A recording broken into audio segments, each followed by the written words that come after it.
Hi everyone, my name is Letiredd, streamer over on Twitch, mainly a Star Citizen content creator, but I've also been streaming other games such as Helldivers 2 recently. I stream typically Thursday, Friday, Saturday, and now Sundays, and potentially Tuesdays. So come by and hang out. With that, today we are going to be doing a react on Inside Star Citizen called Tactical Capital. It's about they're going to probably talk to us about the event that we just had in the game, which was, the devs manning a Idris M. I believe it was the Idris M. Correct me if I'm wrong, chat. And you had to, with your buddies, go in the game and take them out, which sounds cool like that, but it did have some complications. I believe we're also going to get to see a bit more of the interior today on this Inside Star Citizen. I haven't watched it yet. I tend to wait to do it kind of live with you all on stream. I find it to be a bit more enjoyable. So let's discover this together. Let me just double check that I have sound and everything. Let's go ahead and check this out.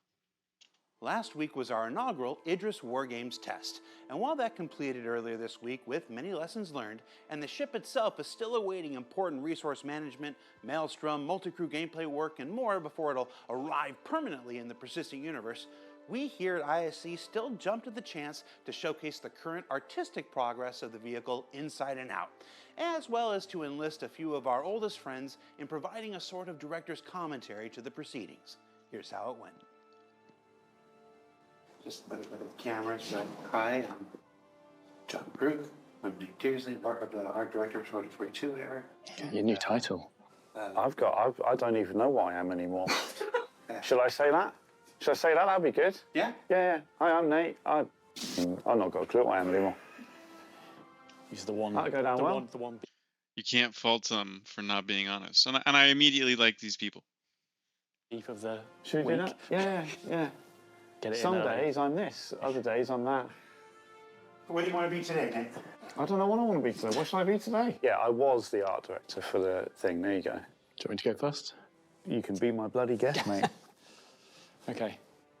Hi, my name's John Crew. I'm the vehicle art director. Hi, my name's Nate. I was the vehicle art director. We've been asked today to give you a little director's commentary over the Idris that you will have seen in the PU being fought over recently. So old director with new director reacting on the ship they essentially both helped build. Okay.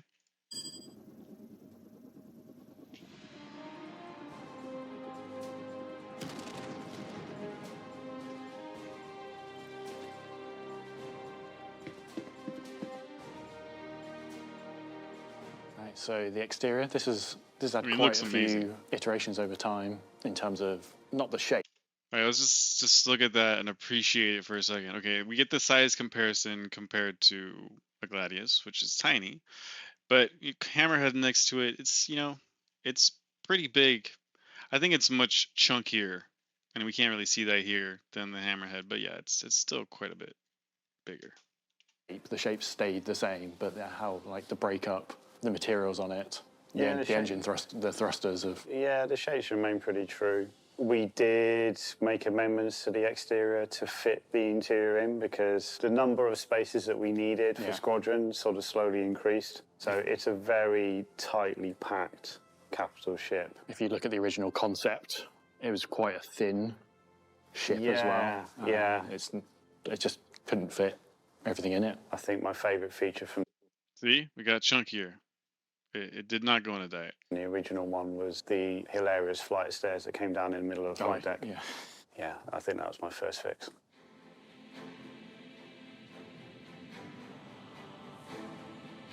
So we're going to fly into the back of it, which is the way most players should normally enter the Idris. Landing gear deployed.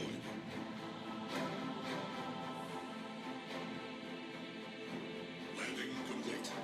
You can go in the front, but that'll be a bit... Yes, cool. I want. Now, please give me. It's getting dark now, John. So there we go.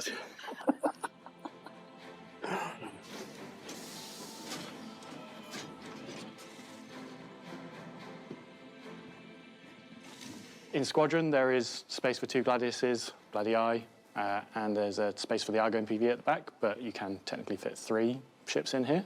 Yeah, when you first land, you'll sort of notice that The exits for the hangar are generally sort of at a lower level. One of the things we do a lot of throughout the ship actually is just slight changes in elevation, even though you're on the same deck. And the general layout is fairly symmetrical, I would say. The ship, when it was first put together, was... How many people do you think are going to turn their ships on, try to take off, and smack into the top of the hangar and blow up? I'm predicting it'll happen to me at least once. Really sort of, I would say, designed from the inside out. So there was a lot of amendments on the exterior to make the interior, interior to me is always king. You spend a lot longer on the interior of the ship. So we sculpted the exterior skin around that. If you were to hide that exterior, I mean, there is no breathing room. It is like a bit of an engineering masterpiece, to be honest. Not at all patting themselves on the back. No, never. They wouldn't dream of doing that. So this is where the MPUV hangs from the ceiling. Skydiving also. Yeah, I've watched many people accidentally fall out the bottom of the Idris in atmosphere at that hole. So don't do that. Or if you want to recreate the alien dropship scene, it's pretty cool.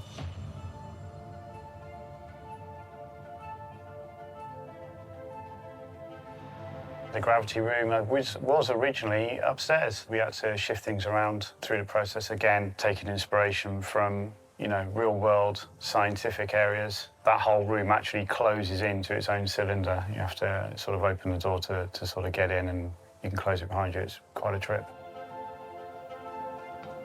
And for all intents and purposes, unless you're going to your bunk or you're going to very specific areas like the briefing room or the gravity room, which you've just seen there are no dead ends. It was put together when I was on the ship and originally sort of designed it. It was very much sort of focused around multiplayer combat at the time, and a good multiplayer map is you've always got options. You've always got at least 2 options at every corridor, every room. You're constantly flowing around it. No dead end. That's pretty cool. So, I mean, we had already seen a piece of it from, I think it was Invictus last year. And, we've seen pieces of it from Squadron 42 trailers and stuff like that. So it's kind of nice to be able to have them take the skin off and show you, the skeleton of the ship and how everything kind of flows together. That was pretty cool.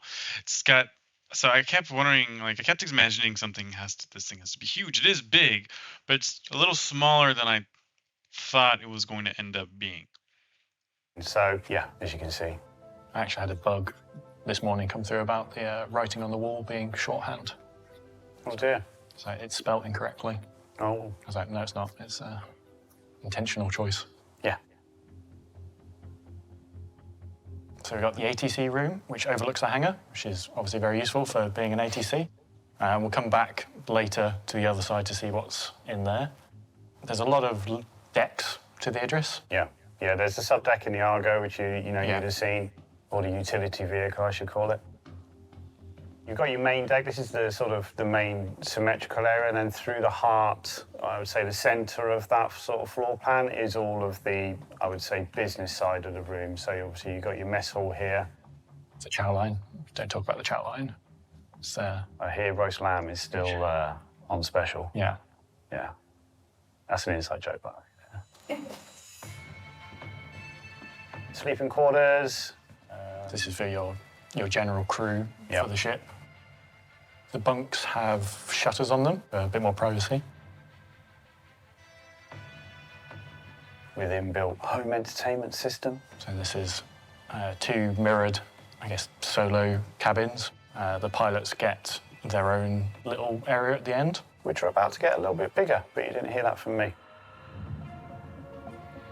So the version that you're seeing here is taken from a point in time on Squadron recently, but there are lots of little tweaks that we'll talk about in the future to deliver more of the Idris.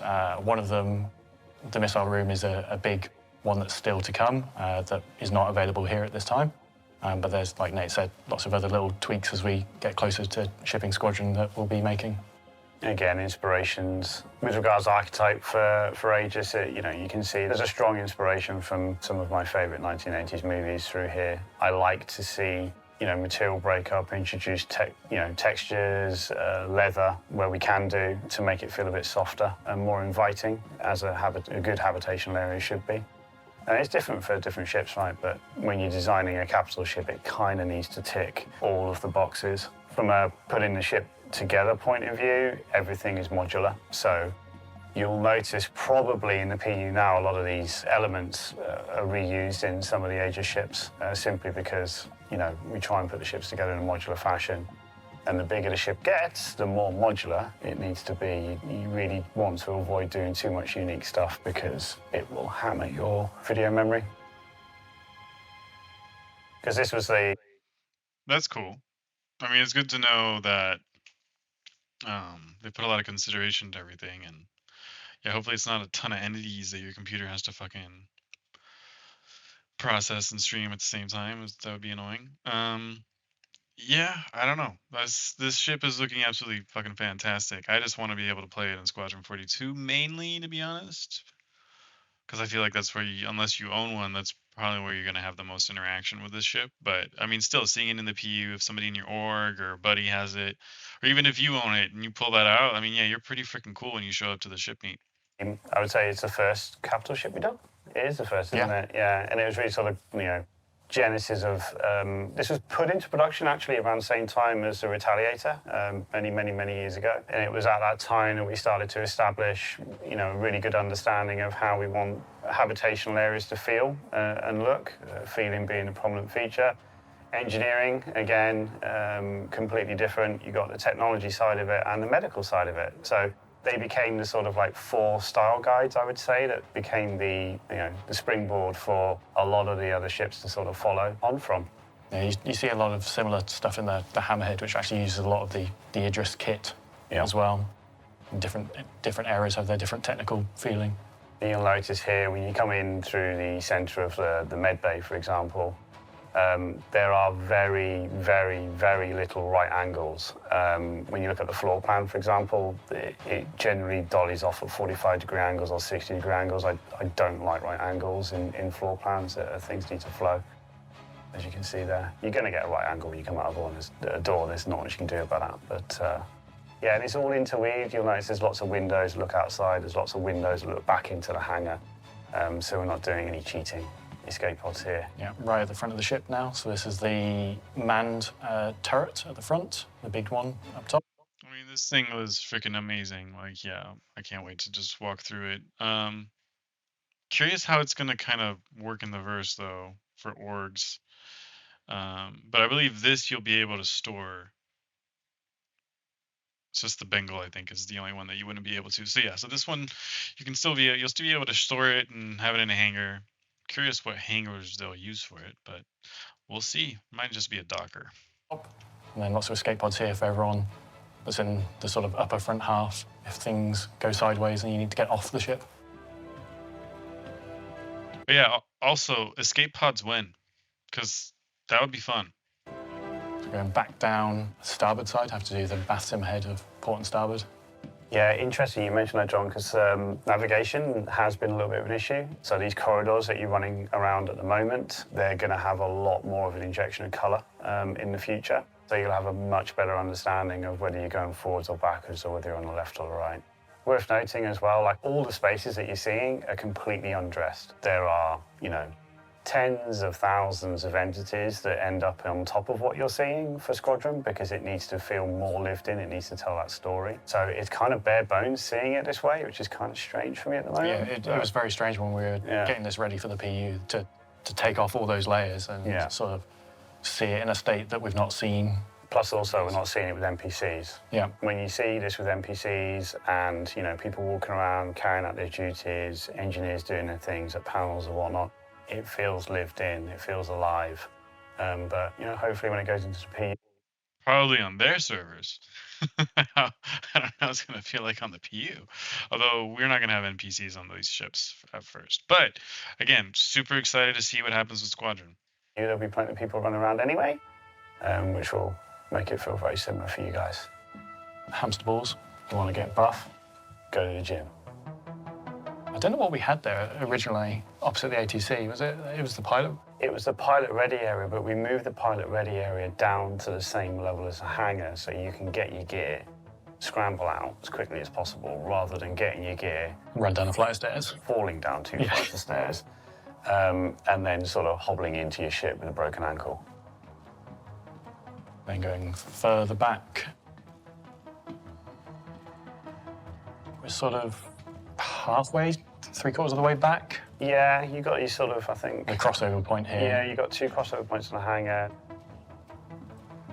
Now you're going to sort of come through, and this is where a lot of the asymmetry comes in, although the footprint is sort of similar. You'll come through.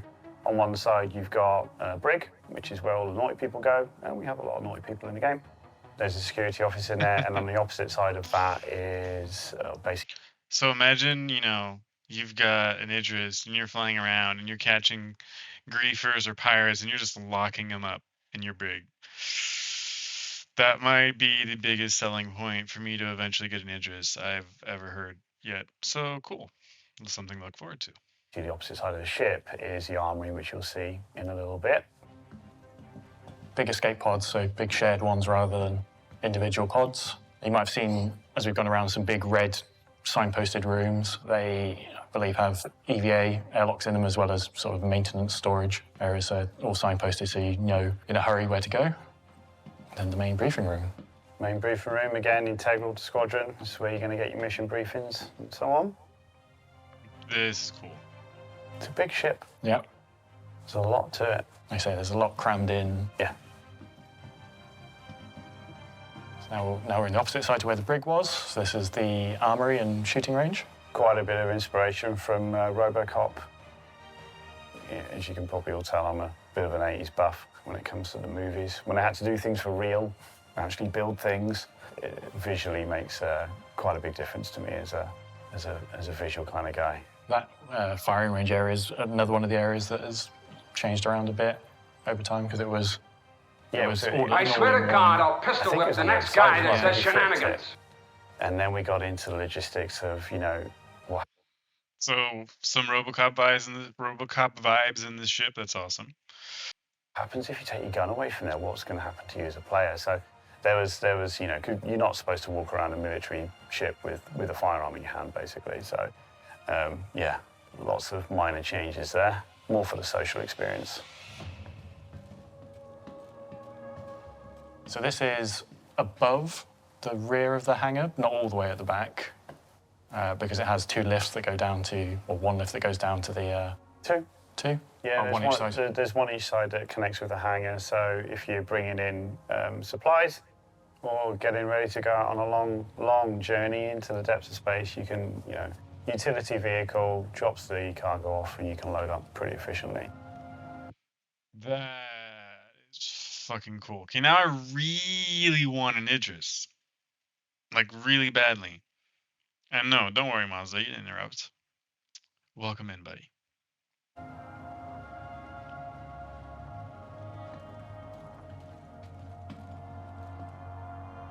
Decontamination area before you get into what would be the engine room.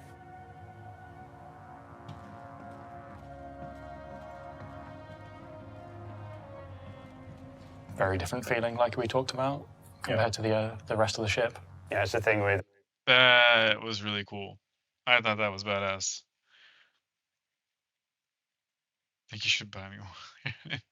The Idris? Yeah, no, how about we go in and I'll ask for a group discount. I'll try to get 10 of them. Maybe we can get them like 25% off each. That'd be great. Or 30% off. Good. But even that's like, 1,100 bucks for a freaking Idris. That's expensive. Yeah, we'll just buy in bulk.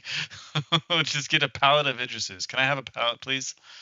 Jeez. We sort of looked at a lot of real-world scientific, I would say, hydrogen colliders, nuclear reactors.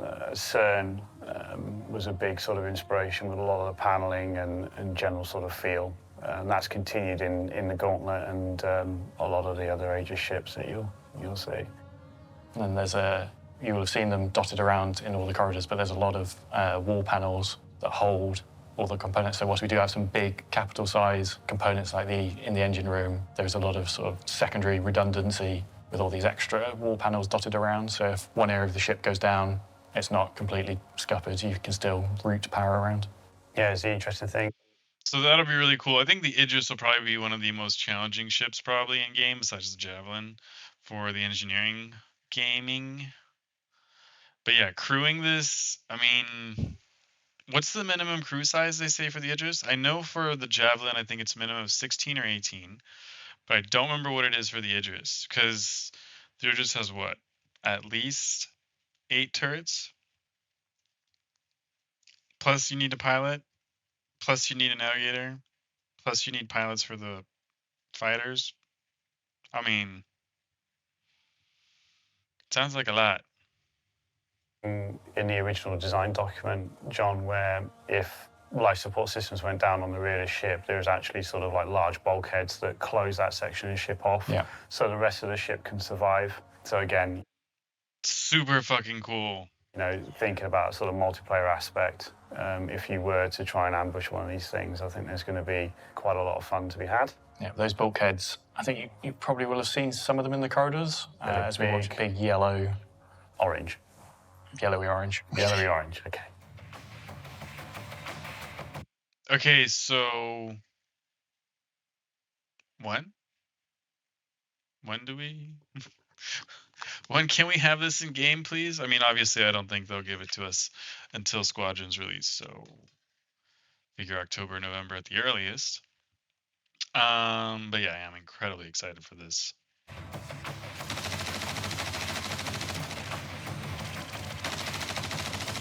The layout as well, the engine room, you'll notice, is pretty much, if you were boarding the ship from the hangar, pretty much the most well-protected room of the ship. Again, with that multiplayer feeling in mind. I think going off, do you remember Titan mode? Squadron, not Squadron, Battlefield? Yeah. Really just trying to create this sort of layer upon layer until you get to the engine room to make that quite difficult to ultimately disable the ship. Like we talked about, there's a lot of flow in the interior, but there are those areas that have very distinct choke points to get to. Like the bridge is one, whilst there is multiple ways to get there, they're quite well defendable, and then the engine room is the other. Okay, that is awesome. That is absolutely awesome. Okay, quickly to go off of what Mazza said. Will you be able to upgrade the components? Probably more weapons than systems, I'm assuming, at least at the very beginning. I don't know those are going to be capital size components, I guess, so maybe. But it'd be so expensive, why would you want to?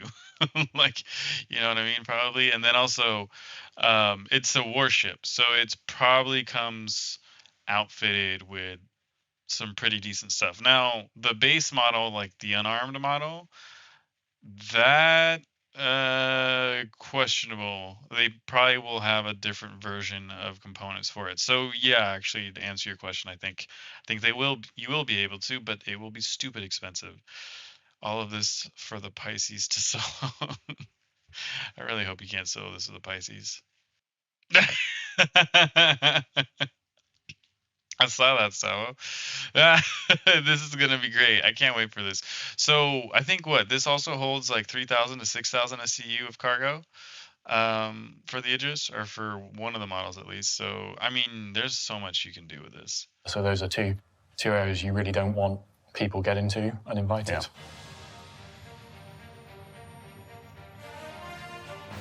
There's a few ways you can go up to the bridge. There's obviously this lift. But there is also a set of staircases either side. So you have these sort of tactical stations at the back, flanking each side, down on a lower level from the main bridge area. I think the thing I would say most proud of on the bridge, there's been a lot of rework done, but you'll notice here the view out is pretty spectacular. Removed what would be, the cross frame, which went across the front of the ship. Two things. One, yes, this is fucking awesome and looks incredibly cool. Two, why the fuck can they get rid of the center bar on this and they can't do it on the Connie? 985 for the P, 31 for the M. Okay, all right. So it's less than I thought, or maybe I'm confusing it with something because raises. Gotcha. So you got completely unobstructed views out to space, but it still feels chunky and weighty, which it needs to, which is a success.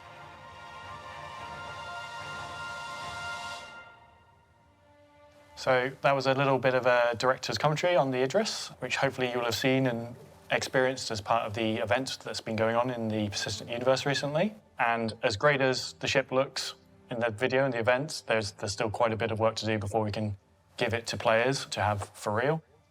Things like resource network, multi-crew gameplay, all these things that make it an actual living, breathing capital ship that you want to run and own. That's pretty much it for now. Yeah, to echo what John said, I hope you enjoyed what you saw. There's still a ways to go with regards to sort of delivering, the ship as a whole for the PU. But I just want to give a shout out to all the teams that have been involved in working on it. I mean, the list is endless. Artists, designers, concept artists, lighting crew, social design, level design. I mean, it's huge. There is literally hundreds of people involved in delivering such an asset to yourselves, and we really hope with the limited time that you get it, that you really enjoy it. Yeah, I'd be surprised if there's people at the company that haven't touched it in some way or form over the years. It's such a big part of the experience. So what we... Okay, that was fucking awesome. It's actually really nice to kind of be walked through it, to be shown their perspective. I really like the guy on the left. I can't remember his name, and I just saw it 2 minutes ago. But the fact that he's so heavily influenced by 80s sci-fi, I think is freaking awesome. I think the vibes you get as you go through that ship are really, really cool.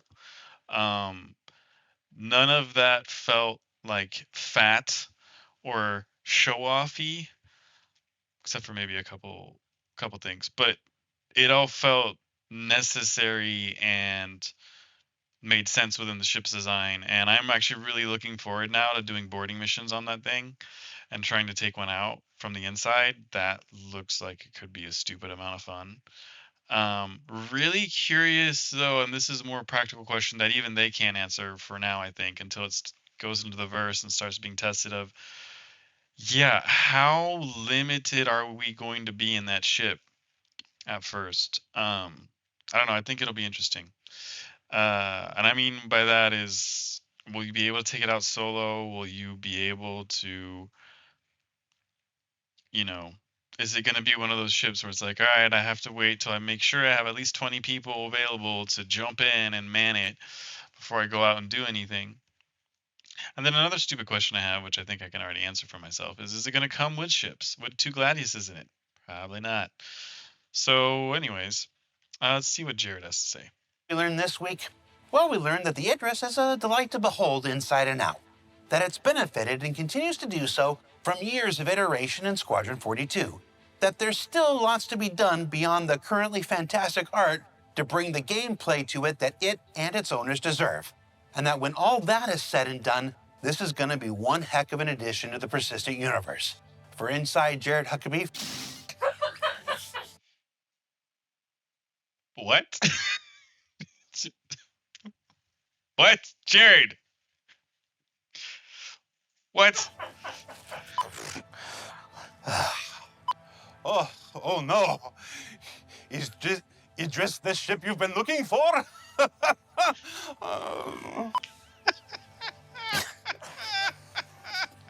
For Inside Star Citizen, I'm Jared Huckabee. Thanks for letting us share the process of game development with you, and we'll see you all here next week. Inside Jared. Some weeks you have it, some weeks you don't.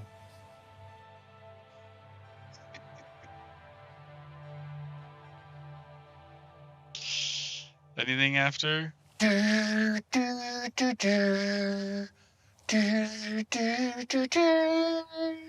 Stupid. What?